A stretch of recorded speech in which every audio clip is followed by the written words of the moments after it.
विधानसभा चुनाव का ऐलान होने के बाद मध्य प्रदेश पहुंची प्रियंका गांधी ने आज जो ऐलान किया है उसका जवाब अब बीजेपी को ढूंढना होगा, नहीं तो बाजी पूरी तरह से उसके हाथ से फिसल जाएगी।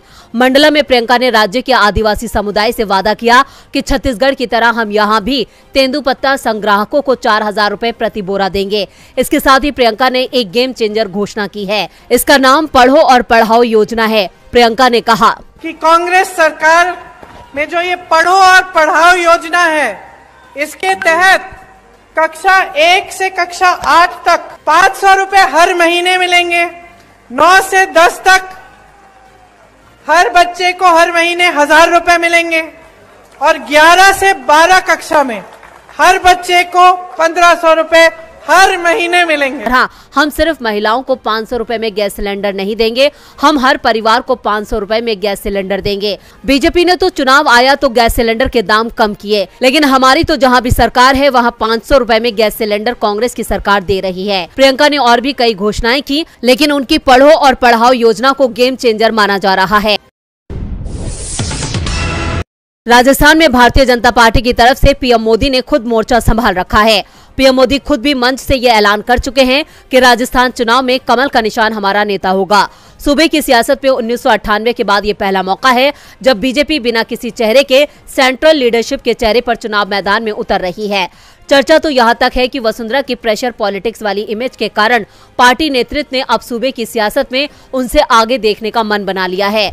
दिया कुमारी की दिल्ली में जिस तरह से धाक बढ़ी है, राजस्थान में धमक बढ़ी है। कहा यह भी जाने लगा है कि महारानी का विकल्प महारानी हो सकती है। सांसद दिया कुमारी को जयपुर की विद्याधर नगर सीट से टिकट देकर वसुंधरा के करीबी और विधायक नरपत सिंह राजवी का टिकट काटा गया है।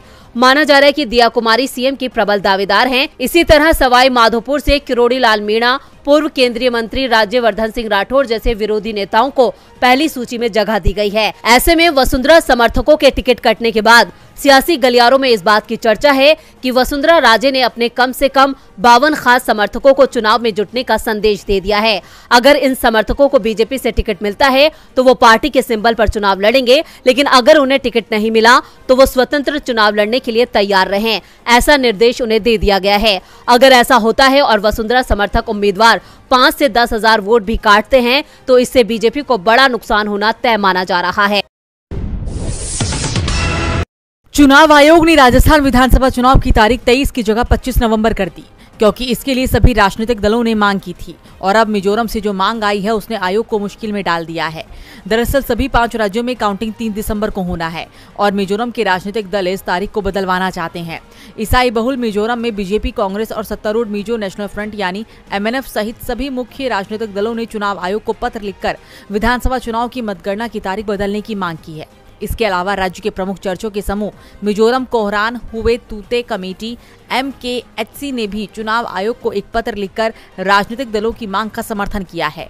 दरअसल मिजोरम में 7 नवंबर को वोटिंग है, जबकि 3 दिसंबर रविवार को काउंटिंग है। इन सभी का तर्क है कि रविवार का दिन ईसाइयों के लिए खास होता है और उसी दिन विभिन्न कार्यक्रमों का आयोजन होता है, इसलिए उस दिन मतगणना नहीं की जानी चाहिए। एक तरफ आयोग जल्दी ही इस पर फैसला ले सकता है तो दूसरी तरफ उसकी ओर से अभी चुनावी राज्यों में अधिकारियों को लेकर जरूरी फैसले लिए जा रहे हैं। आयोग ने 5 चुनावी राज्यों में 25 पुलिस कमिश्नर और SP, 9 जिला मजिस्ट्रेट, 4 सचिवों और विशेष सचिवों सहित कई शीर्ष पुलिस और प्रशासनिक अधिकारियों के तबादले के आदेश दे दिए हैं।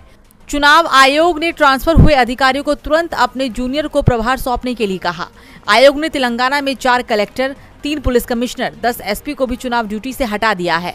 आयोग ने कहा कि स्वतंत्र और निष्पक्ष चुनाव के चलते इन अफसरों का तबादला किया गया है। इसके साथ ये भी कहा गया है कि ट्रांसफर किए गए अधिकारियों को 5 दिसंबर को चुनाव प्रक्रिया पूरी होने तक किसी भी प्रकार का चुनावी काम नहीं दिया जाए।